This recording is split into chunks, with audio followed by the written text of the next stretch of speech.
glória sem tremor.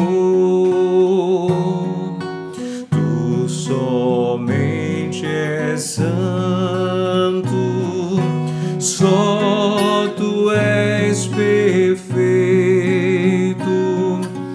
Deus soberano,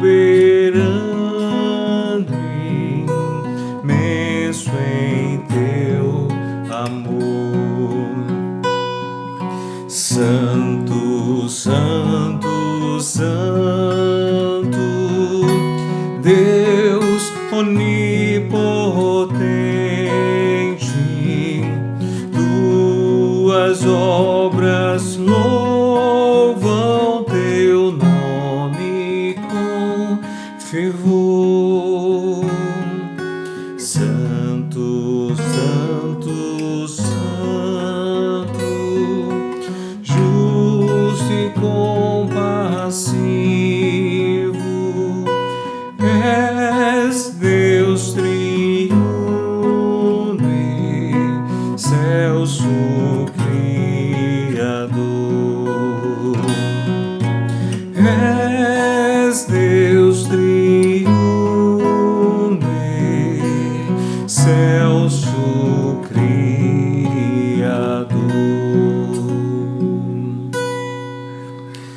Santo, santo, santo é o Senhor. Toda a terra, Senhor, se encha da tua glória. Seja engrandecido, ó Deus Todo-Poderoso, tu que criaste todas as coisas.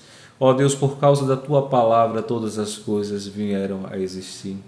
E por isso, ó Deus, os céus proclamam a tua glória e o firmamento anuncia as obras de suas mãos. Bendize, ó minha alma, ao Senhor, e tudo o que há em mim, bendiga o seu santo nome. Senhor, nós te agradecemos por este momento tão precioso, esse momento de culto, de celebração, este momento em que nos reunirmos, ó Deus, para adorar o teu santo nome, Senhor.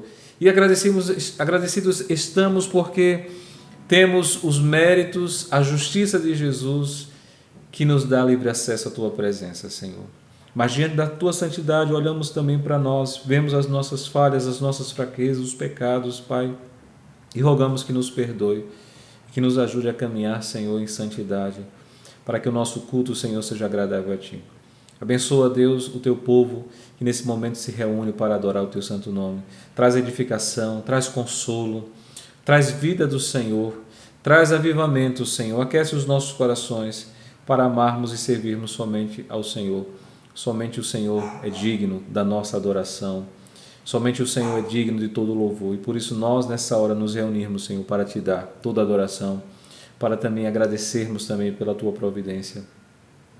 E para que o Senhor conduza, Deus, esse momento, como momento, ó Deus, de bênção em nossas vidas, na vida do Teu povo, em nome de Jesus. Amém. Graça e paz, queridos irmãos, mais uma vez aqui reunidos, para adorarmos o nome do Senhor. E tenho certeza que o Senhor sempre tem uma palavra, para os nossos corações, uma palavra de consolo, uma palavra de instrução, de exortação. E a palavra de Deus, conforme o Salmo 40, versículos 1 ao 3, diz assim: Bem-aventurado ao que acode ao necessitado. O Senhor o livra no dia mau. O Senhor o protege, preserva-lhe a vida e o faz feliz na terra.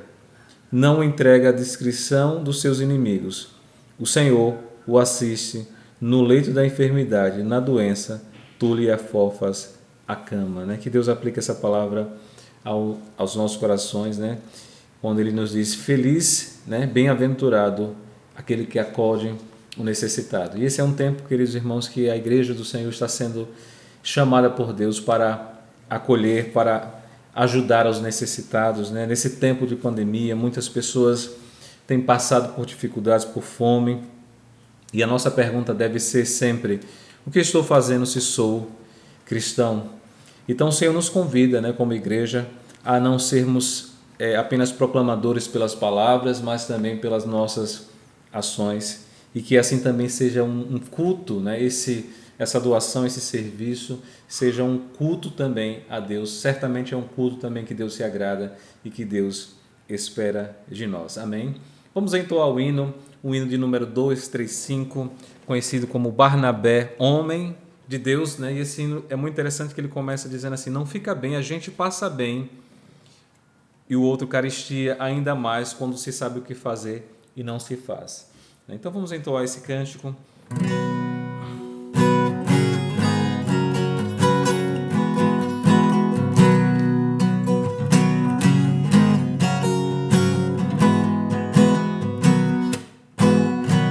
Não fica bem, a gente passa bem, o outro carestia ainda mais quando se sabe o que fazer e não se faz.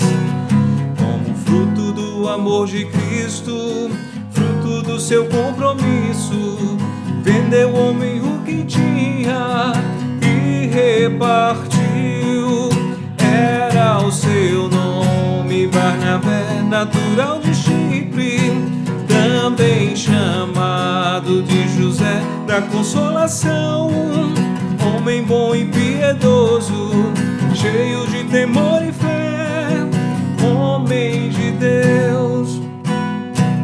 E quando Saulo converteu-se a Cristo, lhe faltou abrigo, alguém que fosse companheiro, fonte de consolo e abrigo.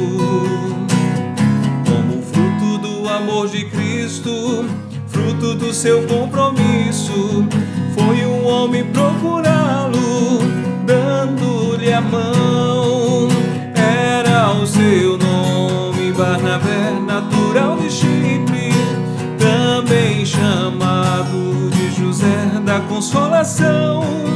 Homem bom e piedoso, cheio de fervor e fé, homem de Deus. E quando a igreja se espalhou por todo canto que havia, por providência, assim por mão de Deus, chegou a Antioquia, precisando de um pastor de almas, mesmo de um pastor de homens. Foram procurar aquele que o qualificou.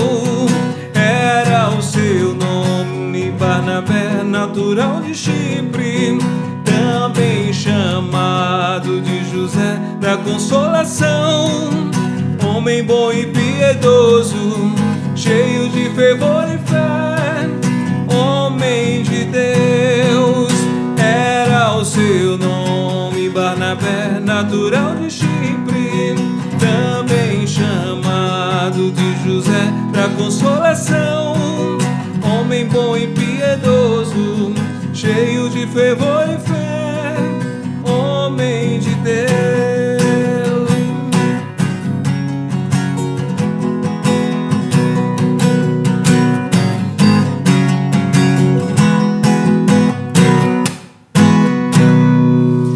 Amém. Que essa vida de José, que esse testemunho, né, que esse cântico, né, de Barnabé possa nos inspirar.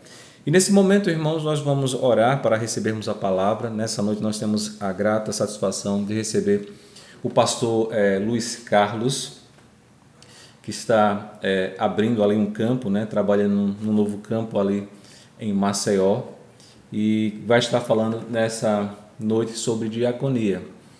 Obrigado ao meu irmão Luiz Carlos, né, colega Luiz Carlos, que Deus abençoe a sua vida, que nós possamos receber do Senhor essa mensagem, essa palavra, né, com os nossos corações abertos. Oremos. Senhor, obrigado pela Tua palavra. Eu sei que ela não volta vazia e cumpre aquilo que lhe apraz. Que o Senhor nos motive, faça arder o nosso coração por essa missão. Ó Deus, pela diaconia, pelo serviço, porque o Senhor nos chamou para servir e sermos luz nesse tempo. Obrigado por isso, obrigado pela vida do pastor Luiz Carlos, pelo seu ministério, pela sua família. Rogamos as Tuas bênçãos em nome de Jesus. Amém. Queridos irmãos e irmãs da Sexta IPI de Aracaju, nesta noite, antes de qualquer coisa, eu quero aqui expressar minha gratidão a Deus e aos irmãos, em especial o conselho desta igreja e o pastor Jorlan, pelo convite para juntos estarmos aqui refletindo na palavra do nosso Senhor. E também, antes de entrarmos na nossa reflexão, eu quero expressar os meus sentimentos à família do nosso amado falecido presbítero Roberto, que nos deixou prematuramente esta semana. Que Deus esteja confortando a todos os familiares e Deus esteja confortando a todo o nosso presbitério, em nome de Jesus. Queridos, tendo dito isto, eu quero convidá-los a fazermos uma leitura na palavra do nosso Deus em Atos, capítulo 6, Atos dos Apóstolos, capítulo 6, do versículo 1 até o versículo de número 7, aonde a palavra do Senhor nos diz assim: Ora, naqueles dias, multiplicando-se o número dos discípulos, houve murmuração dos helenistas contra os hebreus, porque as viúvas deles estavam sendo esquecidas na distribuição diária. Então os 12 convocaram a comunidade dos discípulos e disseram: Não é razoável que nós abandonemos a palavra de Deus para servir as mesas. Mas, irmãos, escolhei dentre vós 7 homens de boa reputação, cheios do Espírito e de sabedoria, aos quais encarregaremos deste serviço. E quanto a nós, nos consagraremos à oração e ao ministério da palavra. O parecer agradou a toda a comunidade, e elegeram Estevão, homem cheio de fé e do Espírito Santo, Filipe, Prócoro, Nicanor, Timão, Pármenas e Nicolau, prosélito de Antioquia. Apresentaram-nos perante os apóstolos, e estes, orando, lhes impuseram as mãos. Crescia a palavra de Deus, e em Jerusalém se multiplicava o número dos discípulos. Também muitíssimos sacerdotes obedeciam à fé. Queridos irmãos, diante desse texto, nós somos convidados a pensarmos nesta noite sobre o tema Diaconia, Evangelho além de palavras. Diaconia, Evangelho além de palavras. Quero iniciar esta reflexão falando primeiro sobre o contexto histórico em que essa narrativa ela foi escrita. Primeiro pensando num contexto histórico geral, aonde nós sabemos que esse texto ele foi escrito por volta do ano 70, não sabemos ao certo quem é o autor desse texto, porém a tradição da igreja, com autores como Clemente de Alexandria, Irineu, Eusébio, atribui essa escrita a Lucas. E se foi Lucas que escreveu esse texto, ele escreveu esse texto em um período muito difícil da igreja. Por quê? Porque o ano 70 foi um ano de extrema perseguição à igreja. No ano 70 estava reinando em Roma, Roma tinha como seu imperador Vespasiano. Vespasiano foi aquele responsável por tocar fogo em Jerusalém. Foi aquele que terminou, que construiu o Coliseu Romano. E na festa de inauguração deste Coliseu, que durou aproximadamente 100 dias, estima-se que cerca de 10.000 cristãos foram assassinados de maneira cruel. Cristãos que eram enrolados em peles de animais e lançados para serem atacados por cães, devorados por leões, que eram colocados em estacas, cobertos por pinche para que pudesse tocar fogo, e ali colocava assim, iluminando as ruas de Roma, que eram mortos a fio de espadas de gladiadores. Esse foi um momento muito duro, muito difícil para a Igreja do Senhor Jesus Cristo. Porém, é importante nos voltarmos para esse texto que acabamos de ler e pensarmos também sobre especificamente o que estava acontecendo aqui nesta narrativa. Esta narrativa, ela acontece, ou a história que é contada nessa narrativa, ela acontece antes dessa grande perseguição. Aqui é um período antes da grande perseguição que se levanta com a igreja, iniciando com Nero, porque Nero, segundo alguns historiadores, também tocou fogo em Roma e atribuiu a culpa aos cristãos, começando aí uma grande perseguição aos cristãos. Isso por volta do ano 64 depois de Cristo. Queridos, apesar desse período aqui ser antes, essa história aqui acontecer antes dessa grande perseguição, da igreja não está vivendo ainda essa grande tribulação, mas a igreja estava enfrentando aqui um problema também preocupante, mas era um problema interno, era um problema de relacionamento, era um problema de cuidado, era um problema de justiça social. e espiritual também. Por quê? O autor aqui nos mostra que a igreja, naquele momento, era constituída por judeus que estavam sendo convertidos a esse movimento iniciado por Jesus, né, que estavam sendo convertidos ao cristianismo. Só que esses judeus eram judeus que falavam o aramaico e judeus que falavam o grego, ou seja, eram pessoas nativas mesmo ali de Jerusalém, pessoas que eram da Palestina, né, que cresceram, que moraram na Palestina, e pessoas que viveram fora da Palestina. Ou seja, são os hebreus, conforme o texto relata aqui, e os helenistas. Só que nós temos um grande problema. Qual é o grande problema? O grande problema é que os judeus convertidos ao cristianismo que falavam grego, os helenistas, eles estavam vendo as suas viúvas sendo esquecidas no momento da distribuição, no momento do acolhimento, do cuidado, no momento do atendimento ao necessitado, certo? E eles, percebendo isso, eles vão diante dos apóstolos e formulam a sua reclamação, fazem a sua reclamação, e os apóstolos entendem que aquela situação é uma situação que precisa ser resolvida no meio da igreja, e eles resolvem convocar uma reunião, uma assembleia, para que se fosse escolhido pessoas que pudessem auxiliá-los naquele serviço, pessoas que fossem responsáveis por administrar o serviço aos necessitados. Nós sabemos que a palavra diaconia significa justamente serviço. A palavra diácono, né, significa servo. Então, nós temos aqui nesse texto, segundo a tradição da nossa igreja, os primeiros diáconos, da forma como nós encaramos hoje, né, sendo eleitos, que são os oficiais ordenados na igreja para o diaconato. Mas só que essa palavra diaconia, ela é muito mais abrangente do que isso, do que a escolha de pessoas específicas para este ministério diaconal. A palavra diaconia, ela atinge a todos os cristãos. Todos precisam servir, todos precisam, né, atender à necessidade do outro. Mas isso nós veremos um pouco mais à frente. O certo é que nós precisamos entender, a título de introdução, de que a diaconia, ela também é evangelho, e ela é um evangelho que vai além de palavras. Por quê? Porque é o evangelho de maneira encarnacional, é o evangelho da prática.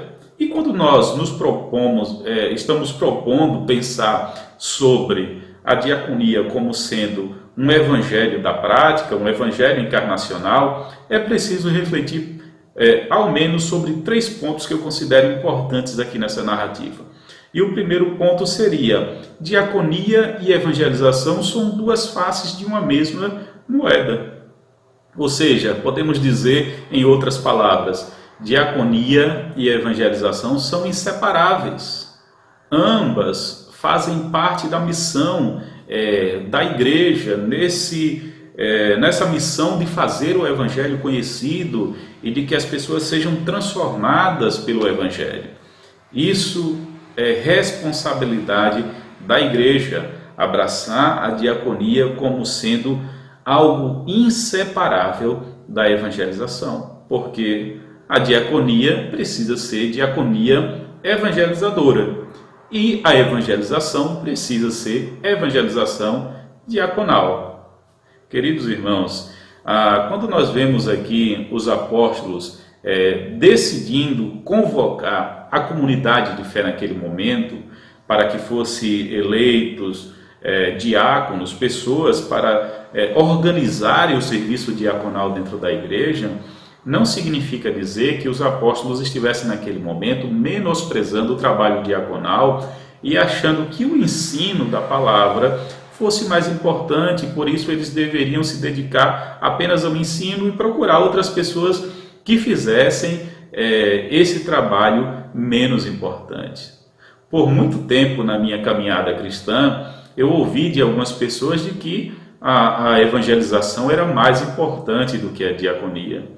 E não é isso que nós estamos aprendendo com esse texto aqui. Não é isso que os apóstolos estavam ensinando para a igreja, ensinando para nós. Pelo contrário, eles estavam mostrando à igreja naquele momento, e a nós também hoje, de que a diaconia é tão importante quanto o ensino oral do evangelho, né? A proclamação através de palavras. Por quê? Se eles estão ensinando e chega um grupo para eles reclamando de que pessoas estão passando necessidade, de que viúvas não estão sendo atendidas, e eles param aquilo que estão fazendo para poder convocar o povo e eleger pessoas que atendessem a essa demanda que estava surgindo, é porque eles entendiam que isso também era importante no meio da igreja. O serviço diaconal, o atendimento ao próximo, ao irmão, também era importante, tanto quanto falar que Jesus ama.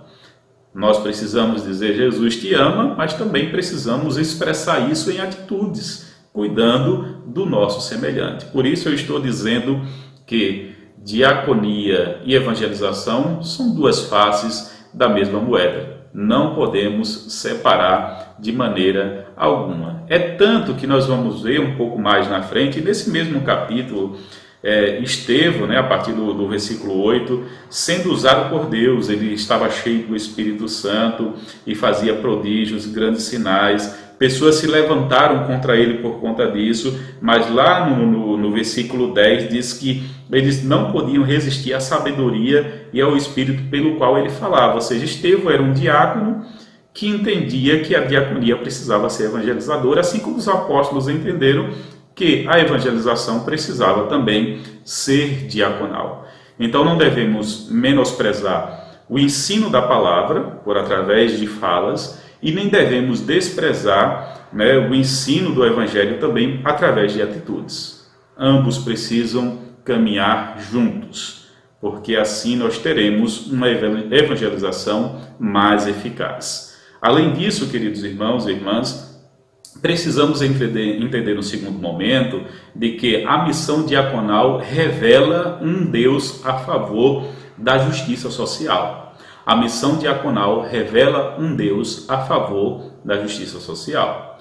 A missão da Igreja de Cristo, enquanto cooperadora na missão de Deus, tem que visar transformar o homem em suas realidades de maneira integral. Não precisamos e nem devemos de maneira alguma agir pensando só em cuidar do coração do homem, da alma do homem, do espírito do homem, mas precisamos enxergar o homem em sua totalidade, perceber todas as suas necessidades, sejam elas espirituais, sejam elas da alma, sejam elas do corpo, do físico, e atender ao homem em sua totalidade. Deus sempre esteve preocupado com o homem na sua totalidade. Nós temos percebido que desde o início da pandemia, que muito se tem falado sobre a responsabilidade social da igreja. Eu espero que essa discussão seja uma discussão que não tenha fim com o fim da pandemia, mas que isso tenha um crescimento cada vez mais exponencial no meio da igreja, esse tipo de discussão. Porque nós somos chamados por Deus para sermos uma igreja compromissada com a justiça social. Porém, inclusive é importante a gente tocar nesse assunto, tem muitos pastores que têm deixado de falar sobre a justiça social. Porque acham que se ele falar sobre a justiça social, as pessoas vão enxergar ele, por exemplo, como um comunista. Queridos, se preocupar com o bem-estar do outro, em ajudar o outro, em praticar justiça, isso não tem nada a ver com o comunismo, isso não surge com o comunismo. O comunismo que eu estou falando no sentido de um comunismo que nasce com pensadores como Marx, mas eu estou falando que isso é algo que está fundamentado na própria palavra do nosso Deus. É Deus que nos ensina e é Deus que nos ordena a cuidarmos uns dos outros, a cuidar do nosso semelhante e das suas necessidades. Ainda no Antigo Testamento, em Deuteronômio, capítulo 27, versículo 19, nós vemos a palavra do Senhor nos dizendo assim, o próprio Deus nos dizendo assim: maldito quem negar justiça ao estrangeiro, ao órfão ou à viúva. E no Novo Testamento, Tiago, irmão de Jesus, que pode falar com propriedade, no capítulo 1, versículo 27, diz assim: a religião que Deus, o nosso Pai, aceita como pura e imaculada é esta: cuidar dos órfãos e das viúvas em suas dificuldades e não se deixar corromper pelo mundo. Então vejam só, não tem nada a ver com ser de esquerda, não tem nada a ver com ser comunista, tem a ver com a palavra de Deus, tem a ver com o evangelho de Jesus. Precisamos atender às necessidades das pessoas, cuidar dos menos favorecidos. Isso é palavra de Deus, é mandamento para as nossas vidas. É interessante observar nesse texto que nós lemos, de Atos, capítulo 6, que os 7 que foram escolhidos para serem os primeiros diáconos da igreja, responsável pelo trabalho diaconal ali no meio dos irmãos, eram gregos. Todos os nomes aqui levantados são nomes gregos. Me parece que a igreja ali se sensibilizou com a situação e entenderam que era melhor escolher entre os helenistas aqueles que estariam cuidando da causa dos menos favorecidos, das viúvas, nesta situação aqui. Ou seja, uma igreja que entendeu que a justiça precisava ser feita e vamos escolher quem melhor pode fazer isso. E é isso que nós precisamos fazer, irmãos. Estarmos sensíveis e atentos às necessidades do próximo para que possamos agir de maneira adequada. E por fim, nós vemos que a diaconia evangelizadora exige um bom testemunho e também que nós sejamos plenos do Espírito Santo. Só vai conseguir desenvolver uma diaconia que seja uma evangelização além de palavras, uma diaconia que seja o evangelho encarnacional, quem tem um bom testemunho, e só poderá ter um bom testemunho aquele que é cheio do Espírito Santo de Deus, aquele que está pleno do Espírito Santo de Deus.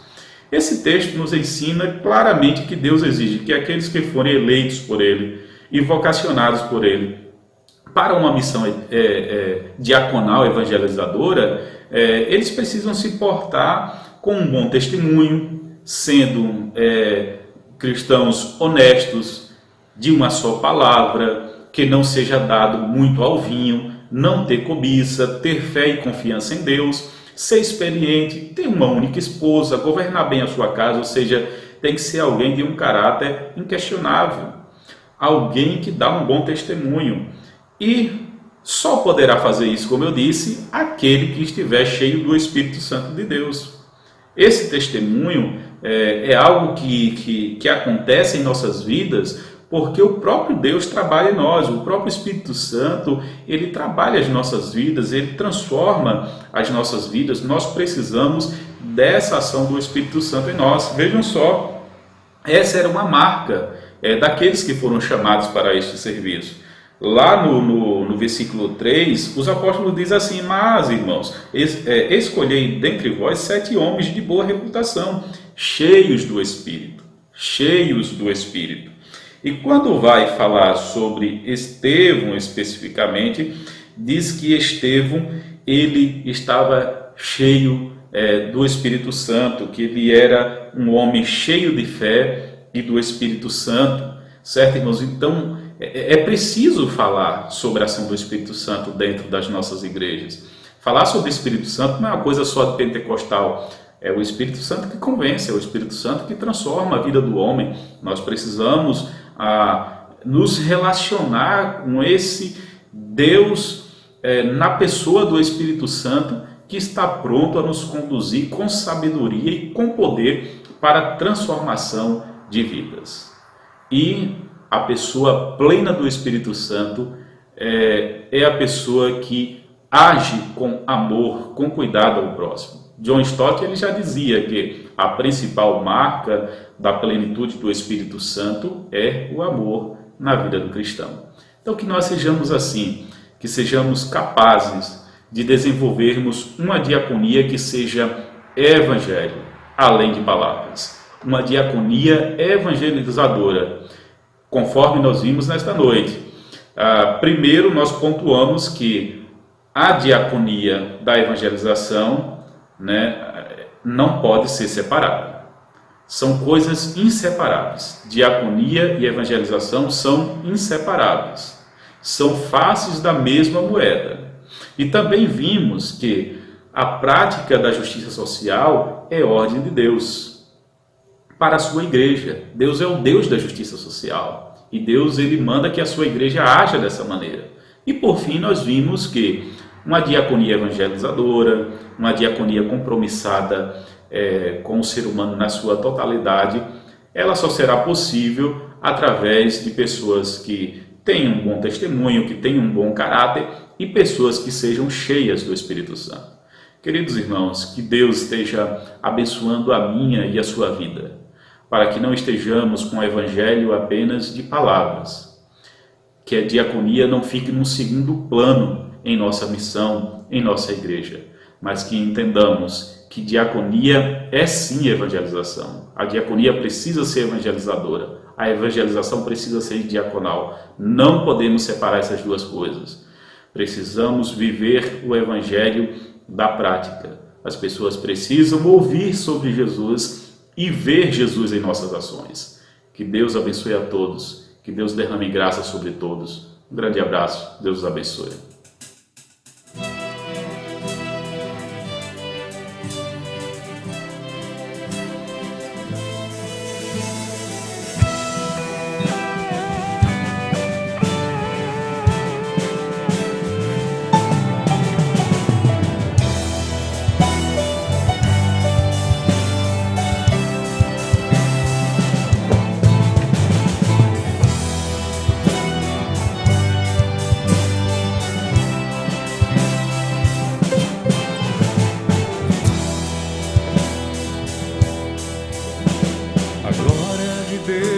Compartilhar, é dividir, é repartir, multiplicar, é ver a sua abundante graça, agir onde havia desgraça. O riso de Deus é a comunhão, eu e você querendo ser um coração, é ver a mão da gente estendida, é ver a nossa vida gerando mais vida, mais a lágrima dos olhos de Deus, é ver os que dizem ser seus, vivendo pra si, morrendo pra si, mesmo assim achando-se filhos de Deus. Não era pra ser assim, não era o que Deus planejou.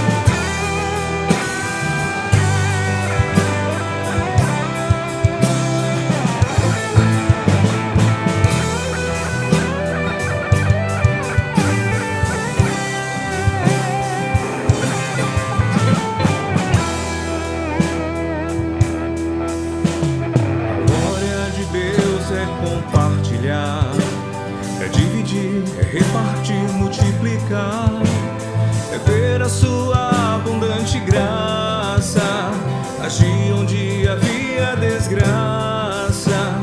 O riso de Deus é a comunhão, eu e você querendo ser um coração, é ver a mão da gente estendida, é ver a nossa vida gerando mais vida,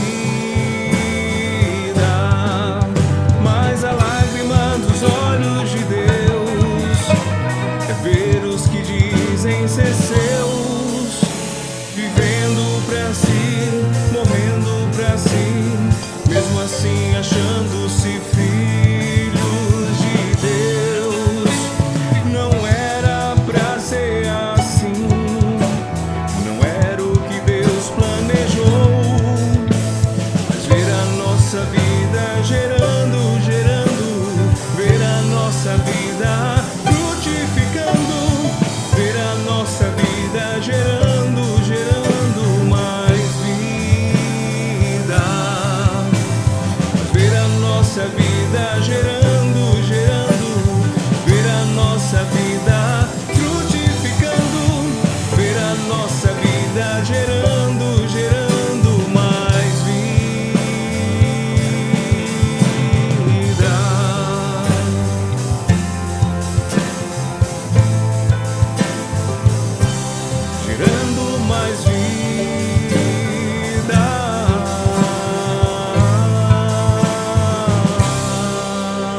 Graças a Deus, irmãos, por essa palavra da parte de Deus aos nossos corações, que nós possamos ser essa igreja realmente diaconal, essa igreja que serve.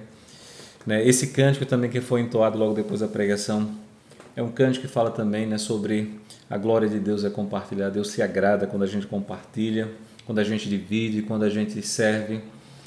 E que toda essa mensagem cantada, através da palavra proclamada, possa nos incentivar, irmãos, a sermos pessoas que servem. E por falar nisso, a nossa igreja ela tem servido ali na Coroa do Meio. Hoje, de uma maneira muito específica, os diáconos têm trabalhado com um projeto chamado Projeto Mudança, que são várias frentes desse projeto, mas nesse momento o projeto está muito concentrado na arrecadação de alimentos, de cestas básicas.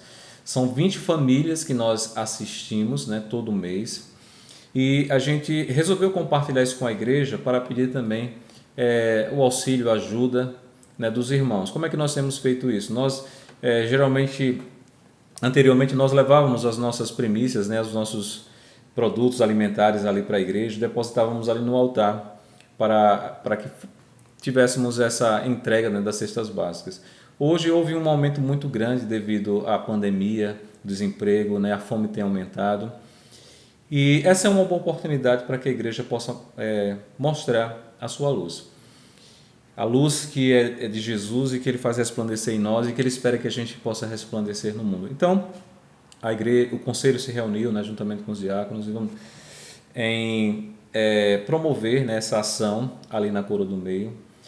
Hoje nós assistimos 20 famílias e nós gostaríamos de contar com a sua contribuição. Às vezes a gente não consegue dar uma cesta básica, a igreja não espera obriga que alguém possa fazer isso, mas a igreja, entendendo isso, dividiu uma cesta básica que custa em média R$80 em 4 cotas, então você pode aderir todo mês até o final do ano uma cota de R$20, quem sabe 2, 40, quem sabe todas as 4, mas se também não puder e só puder contribuir com 10, com 5, essa ajuda é bem-vinda, porque a gente só assiste 20 famílias. O interessante é que se a gente tivesse condições de fazer para mais pessoas ali, porque é uma carência muito grande e é uma oportunidade muito grande da igreja levar essa mensagem, não apenas pregada, mas também essa mensagem que toca todas as áreas da vida, porque Jesus nos chamou para um evangelho integral, não apenas que se preocupa com a alma, mas também com o corpo, com a alma, com as emoções, mas também com as necessidades também. Então, se você quiser participar, tudo isso tem sido prestado contas. A nossa igreja é uma igreja que presta contas, E pode falar comigo, pode me procurar, Pode procurar a nossa irmã Janete, Se você não é da nossa igreja e está assistindo também essa programação, você não é obrigado, não se sinta constrangido por isso, mas a gente sabe que toda oferta deve ser com alegria, porque Deus se agrada também, deve ser realmente de uma atitude realmente espontânea da pessoa, Então, isso porque nós entendemos o nosso compromisso como igreja e queremos fazer isso, como igreja, ajudar aqueles que estão ao nosso redor, aqueles que necessitam, e nesse momento, com o problema da fome, isso é muito sério. Então, irmãos, vamos fazer isso, vamos orar, certo? Para que Deus abra as portas, para que Deus levante outras pessoas, e assim, assim como também tantas outras igrejas, assim também como tantas outras ONGs, outras associações têm feito isso, nós possamos sermos solidários também e demonstrarmos esse amor de Deus na prática, Que Deus nos abençoe. Peço que você se informe também, que se você se envolva nesse trabalho também, nesse trabalho que não é apenas dos diáconos, embora eles tenham sido chamados para uma tarefa muito específica, mas a missão da igreja é uma missão diaconal, como nós aprendemos também hoje através dessa mensagem. Que Deus, então, nos abençoe. Vamos orar nesse momento, impetrar a bênção, estaremos encerrando o nosso culto nessa noite. Senhor nosso Deus, obrigado por este momento tão especial, momento de edificação, Senhor, um momento de aprendizado e crescimento, momento que o Senhor nos desafia para essa missão, Senhor, que nossos corações estejam abertos, nós possamos entender como esse povo que o Senhor chamou para fazermos a diferença, para sermos luz e para abençoar, Deus, também todas as famílias da terra, porque assim fomos abençoados. Obrigado porque o Senhor tem suprido as nossas necessidades, não tem faltado o alimento na nossa mesa, Senhor, mas pedimos misericórdia porque na mesa de muitos tem faltado e nós queremos como igreja dar a nossa contribuição, Senhor, entendendo que essa é a Tua vontade, entendendo que esse é um culto que agrada ao Senhor e que nós então possamos ser essa igreja viva, Senhor, essa igreja da graça, essa igreja que cai na simpatia do povo, essa igreja, Senhor, que proclama, Senhor, o Evangelho mesmo quando está em silêncio. Que o Senhor abençoe os nossos irmãos. A nosso pedido também é um pedido de consolo, Deus, pelos irmãos, pelas famílias que têm perdido seus entes queridos. O nosso pedido é para que o Senhor esteja curando, cuidando de cada um, Senhor. É para que o Senhor nos ajude nesse momento, Deus, abençoando a nação brasileira, abençoando a nossa cidade, Senhor. Senhor, tenha misericórdia, porque o nosso estado é um dos estados que mais desempregou, ó Deus, pessoas. E tudo isso reflete, ó Deus, em violência e tantas coisas ruins. Mas nós te pedimos a tua misericórdia, te pedimos que o Senhor restaure a nossa terra, Senhor. Restaure a nossa esperança, restaure a alegria, Senhor, ó Deus, do teu povo. E que o Senhor nos dê, ó Pai, uma semana de paz, que o Senhor nos guarde e nos livre de todo mal, em nome de Jesus. Amém. E que a paz de Deus, que excede todo o entendimento, guarde os vossos corações e as vossas mentes no conhecimento de Deus e do Filho de Deus, Jesus Cristo, nosso Senhor. E que o consolo do Divino Espírito Santo repousem sobre todos vós, agora e para sempre. Amém.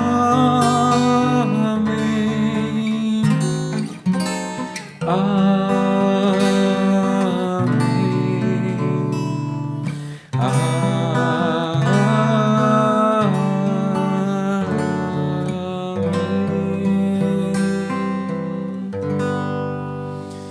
Que Deus nos abençoe em nome de Jesus.